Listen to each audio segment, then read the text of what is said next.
Dear students, आज के इस लेक्चर में हम पढ़ेंगे अफ्रीका के फिजिकल फीचर्स के बारे में, जिसमें हम माउंटेन्स और प्लेटो और डेजर्ट के बारे में डिस्कस करेंगे। अफ्रीका के कौन कौन से पर्वत, पठार और मरुस्थल इम्पोर्टेंट हैं। साथ में अफ्रीका की फ़िज़िकल डिवीज़न का भी डिस्कशन करेंगे। अफ्रीका की यदि हम भौतिक विभाजन की बात करें तो अफ्रीका को इस प्रकार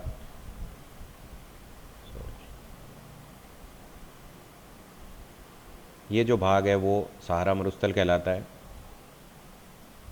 और इसका जो ये वाला पार्ट है इसको साहेल रीजन कहते हैं। अफ्रीका में यहाँ पर मरुस्थल होने के बहुत से कारण हैं। एक तो यहाँ पर ठंडी जलधारा बहती है और जिसके कारण यहाँ का तापमान कम हो जाता है और ताप कम होने के कारण वायु दाब अधिक हो जाता है और वायु का नियम है कि वह उच्च वायु दाब से निम्न वायु दाब की तरफ हवा चलती है। बरसात के लिए कंडीशन ज़रूरी है कि यहाँ पर तापमान ज़्यादा हो और निम्न दाब का क्षेत्र निर्मित हो। इसका विपरीत होता है इस ठंडी जलधारा के कारण। दूसरा, जो मानसूनी पवनें हैं वो इन क्षेत्र में तो बरसात खूब करवा देती और यहाँ तक पहुँचते पहुँचते उनका मॉइस्चर या नमी खत्म हो जाती, इसलिए भी इस क्षेत्र में शुष्कता है। और ऐसा ही यहाँ पर जो कालाहारी मरुस्थल है और नामीब मरुस्थल है उसका भी यही कारण है, क्योंकि यहाँ पर भी ठंडी जलधारा है और यहाँ सेम वैसे ही यहाँ पर तो खूब बरसात होती है उसके बाद में। दूसरा, ये ड्रैकेंसबर्ग का वृष्टि छाया प्रदेश भी है। दूसरा जो भौतिक विभाजन है वो है हमारा इसके साउथ में, ये जो रीजन है वो ट्रॉपिकल रेन फॉरेस्ट रीजन है। यहाँ पर ये जो भाग है और ये भूमध्य रेखा पर स्थित है और यहाँ पर भूमध्य रेखा पर ये वो क्षेत्र है जहाँ पर वर्ष पर्यंत सूर्यताप अधिक मिलता है और इसके फलस्वरूप निम्न दाब का क्षेत्र बना रहता है और समयनीय वर्षा यहाँ पर काफ़ी होती है और इसीलिए आर्द्र क्षेत्र है, काफ़ी नम क्षेत्र है यहाँ पर, इसीलिए ट्रॉपिकल वर्षावन मिलते हैं, उष्णकटिबंधीय वर्षावन। तो दूसरा क्षेत्र ये है। और तीसरा जो हमने पिछले इथोपिया के वीडियो में डिस्कस किया था कि ये जो क्षेत्र है वो इथोपिया उच्चभूमि कहलाता है और ये जो क्षेत्र है वो जो तटीय भाग है इसका, और ये स्वाहिली तट कहलाता है। और जो रिमेनिंग पार्ट है, जितना बचा है, वो आपका ये वाला जो क्षेत्र है वो सवाना क्षेत्र कहलाता है। सवाना घास के प्रदेश हैं ये। और इसकी खासियत ये है कि ये जो अधिक वर्षा वाला क्षेत्र है और मरुस्थल जो निम्न वर्षा का क्षेत्र है, इसके बीच का संक्रमण क्षेत्र है, इसलिए इसमें दोनों तरह की कंडीशन ही मिलती हैं, उष्ण और आर्द्र दोनों हैं। और इसके बाद में जो भौतिक विभाजन रह जाता है वो है पर्वतीय क्षेत्र का, उच्च पर्वतीय क्षेत्र। एक ये यहाँ पर ड्रैकेंसबर्ग पर्वत वाला क्षेत्र और ये वाला कुछ क्षेत्र, इसे आप उच्च पर्वतीय क्षेत्र कह सकते हैं। उच्चावच के लेक्चर में भी आप इसको यूज़ कर सकते हैं कि पूरे अफ्रीका महाद्वीप में कौन कौन से क्षेत्र कितने ऊंचाई पर हैं और कौन कौन से क्षेत्र निम्न हैं, मैदान वाले क्षेत्र कौन से हैं, मरुस्थल वाले कौन से हैं, पठारी क्षेत्र ये वाला जो कटांगा का पठार है या इथोपिया उच्च भूमि क्षेत्र है, ये सब पठारी क्षेत्र है। बीच बीच में माउंटेन्स भी हैं मरुस्थल में। आइए डिटेल में डिस्कस करते हैं इसके पर्वतों के बारे में और ऊंची ऊंची चोटियों के बारे में, पठार के बारे में और मरुस्थल के बारे में। जो यहाँ के सबसे इम्पोर्टेंट जो पर्वत श्रेणी है वो है एटलस माउंटेन, जो अफ्रीका के उत्तर पश्चिमी भाग में स्थित है। इसकी 5 रेंज हैं और कहने को ये एक सीधा पर्वत है, एकदम एक लाइन में है। वलय पर्वत का उदाहरण है, क्योंकि वलय पर्वत जो फोल्ड माउंटेन होते हैं वो एक सीधी लाइन में ज़्यादा होते हैं, जैसे रॉकीज़ और एंडीज़ पर्वत हैं, वो भी उनका विस्तार उत्तर से दक्षिण ज़्यादा है। और हिमालय जो है उसका पूर्व से पश्चिम विस्तार है। एक सीधी लाइन में ये इनका विस्तार ज़्यादा होता है, और इसके साथ भी यही है। और इसी में ये 5 रेंजेज हैं इसकी। पहली जो रेंज है उसको उच्च अटलस माउंटेन कहते हैं। एक जो ये समुद्र के पास में है, इधर भूमध्य सागर और अटलांटिक ओशन से जो लगती है, उसको मैरीटाइम एटलस कहते हैं। सागरीय कह सकते हैं, सागरीय एटलस। और एक जो सहारा की तरफ है उसे सहारा एटलस कहते हैं। इसके बीचों बीच जो है वो मध्य एटलस है। और एक इसके जस्ट ऐसे विपरीत है, उसको एंटी एटलस कहते हैं।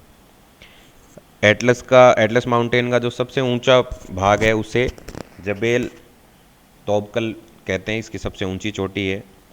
और जो एटलस माउंटेन है वो मोरक्को जो कंट्री है यहाँ पर, उस पर स्थित है।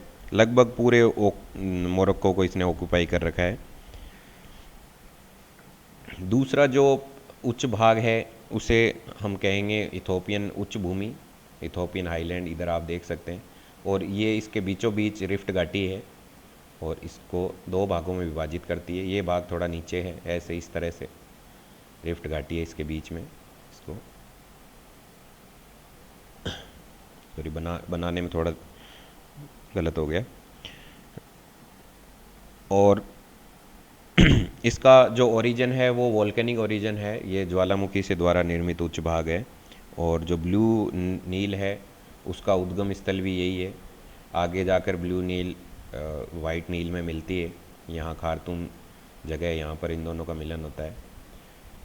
और इसके बाद में हम देखते हैं केन्या माउंटेन के बारे में, जो कि अफ्रीका की दूसरी सबसे ऊंची चोटी है, केन्या में स्थित है, यहाँ पर ये वाली।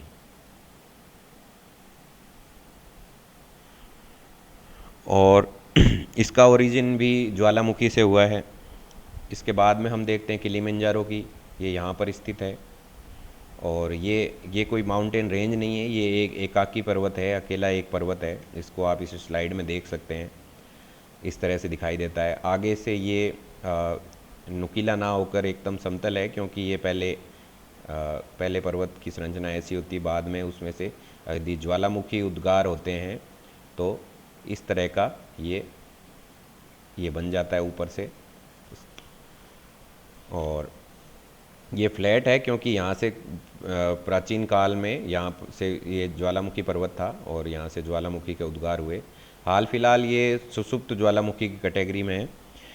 सुषुप्त ज्वालामुखी जैसा कि हमने फर्स्ट ईयर में पढ़ा था कि ज्वालामुखी 3 तरह के होते हैं। एक्टिव ज्वालामुखी, सक्रिय जो हैं, जिनसे उद्गार लगभग होता रहता है कुछ कुछ समय पश्चात।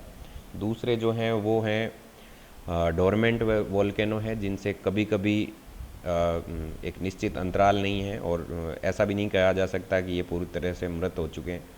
इनसे कभी भी उद्गार हो सकता है ज्वालामुखी का। और तीसरे जो हैं वो एक तरह से एक्सटिंक्ट हैं, जो विलुप्त हो चुके हैं, जिसमें हम श्योर हैं कि इससे कभी उद्गार नहीं होगा। तो किलिमंजारो उसी कैटेगरी में है। और किलिमंजारो अफ्रीका की सबसे ऊंची चोटी है, हम जानते ही हैं, तंजानिया में स्थित है इसकी सबसे ऊंची चोटी। और इसका ये जो स्लोप हैं इनके, ये इस माउंटेन के जो स्लोप हैं, इस स्लोप पर, यहाँ पर इस स्लोप पर कॉफ़ी का उत्पादन काफ़ी मात्रा में किया जाता है। इसके बाद में जो पर्वत है वो है साउथ अफ्रीका में स्थित ड्रैगेंसबर्ग। और इसकी खासियत ये है कि ये भी एक ज्वालामुखी द्वारा निर्मित पर्वत है। और एक कॉन्टिनेंटल प्लेटो का जो महाद्वीपीय पठार का एक उत्कृष्ट उदाहरण भी है ये। इसके बाद में हम देखते हैं माउंट कैमरून को, जो कि यहाँ पर स्थित है।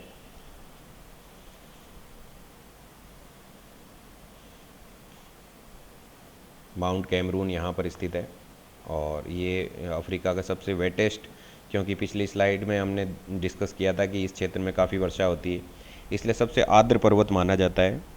और अफ्रीका का एकमात्र एक्टिव वोल्केनो है, वो ये था, विलुप्त हो चुका था। और एक्टिव वोल्केनो वो होता है जिससे कुछ कुछ समय के पश्चात में उद्गार, ज्वालामुखी उद्गार होते रहते हैं। और यहाँ पर लो एस के काफ़ी भंडार पाए जाते हैं, इसलिए भी इम्पोर्टेंट है। किलिमंजारो के बारे में एक फैक्ट ये भी था कि इसका दूसरा नाम है माउंट कीबो भी कहते हैं इसे, कभी कभी कम्पिटिटिव एग्ज़ाम्स में इस तरह के क्वेश्चन पूछ लिए जाते हैं कि माउंट किलिमंजारो का दूसरा नाम क्या है, तो इसे माउंट कीबो भी कहते हैं। इसके बाद में है टिबस्टी मैसिव, जो कि यहाँ नॉर्थ चाड में स्थित है। चाड का नॉर्थ पार्ट है, वहाँ पर ये मैसिव स्थित है। ये इसको डेजर्ट माउंटेन भी कहते हैं क्योंकि ये मरुस्थल के बीचों बीच है, सहारा के साउथ ईस्ट पार्ट में स्थित है ये। और इसके बाद में अगर मैसिव है, और ये अल्जीरिया में स्थित है। अल्जीरिया यहाँ एक कंट्री है अफ्रीका का, वहाँ पर स्थित है, माउंटेन है। और उसके बाद में है कटांगा पर्वत, यहाँ पर ये काफ़ी इम्पोर्टेंट है, बहुत बार पूछा जाता है कि कटांगा पर्वत किस लिए प्रसिद्ध है। तो ये अपने कॉपर की खान के लिए प्रसिद्ध है। जैसे हमारे खेतड़ी है, वैसे यहाँ पर तांबे के काफ़ी भंडार पाए जाते हैं, और डायमंड भी यहाँ पर काफ़ी होता है। और हालांकि डायमंड सबसे ज़्यादा यहाँ दक्षिण अफ्रीका में पाया जाता है, लेकिन ये इसके करीब है, तो इस क्षेत्र में ये डायमंड का क्षेत्र है। इसके बाद में है जोस प्लेटो, ये वाला जो पठारी भाग है, ये वाला जोस प्लेटो है, ये आसपास के क्षेत्र से ऊंचा उठा हुआ भाग है और पठार की श्रेणी में है। यहाँ पर भी काफ़ी मात्रा में मिनरल्स मिलते हैं, जिसमें टिन सबसे अधिक मात्रा में मिलता है। इसके बाद में हम डिस्कस करते हैं मरुस्थल के बारे में। सबसे पहले हमने डिस्कस किया था सहारा मरुस्थल के बारे में। ये जो आप light yellow, light orange colour से, और ये वाला जो क्षेत्र आप देख रहे हैं, ये सहारा मरुस्थल का भाग है। कारण मैंने बता दिया था आपको कि यहाँ शुष्कता क्यों है, मरुस्थल क्यों है। और 15 से 30 डिग्री नॉर्थ, 15 डिग्री से नॉर्थ से 30 डिग्री नॉर्थ उत्तरी अक्षांश तक ये स्थित है, और ईस्ट से वेस्ट ये 5150 किलोमीटर लंबा है।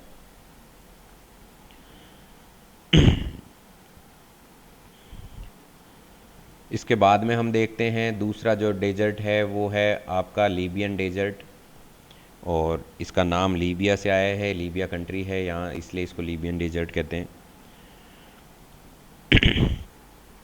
इसके बाद में अरेबियन डेजर्ट, जो कि इजिप्ट के उत्तर नॉर्थ ईस्ट में है, उत्तर पूर्व में।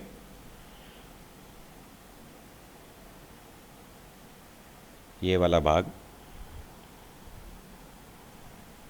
सूडान का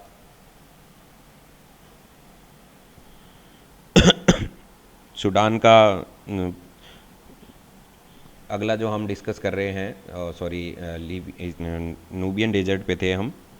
इसके बाद में जो डेजर्ट है वो है नामीब डेजर्ट, जो हमने पहले डिस्कस किया था मरुस्थल के अंदर। ये वाला जो डेजर्ट है वो नामीब डेजर्ट है। नामीबिया कंट्री का नामकरण इसी नाम पे है।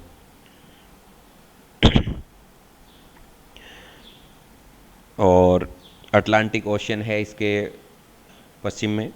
और लास्ट जो मरुस्थल हम डिस्कस करेंगे वो है कालाहारी मरुस्थल। हमने बुशमैन का लेक्चर में डिस्कस किया था कि बुशमैन जो ट्राइब है वो कालाहारी मरुस्थल में पाई जाती। और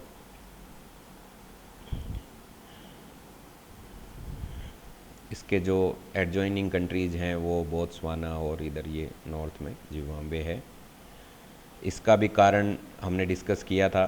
थोड़ा सा ये ऊपर देखें क्योंकि ये यहाँ पर है और ये वाला पार्ट है इधर। तो ये साउथ में हमने ड्रेकेंसबर्ग पढ़ाई था इसके।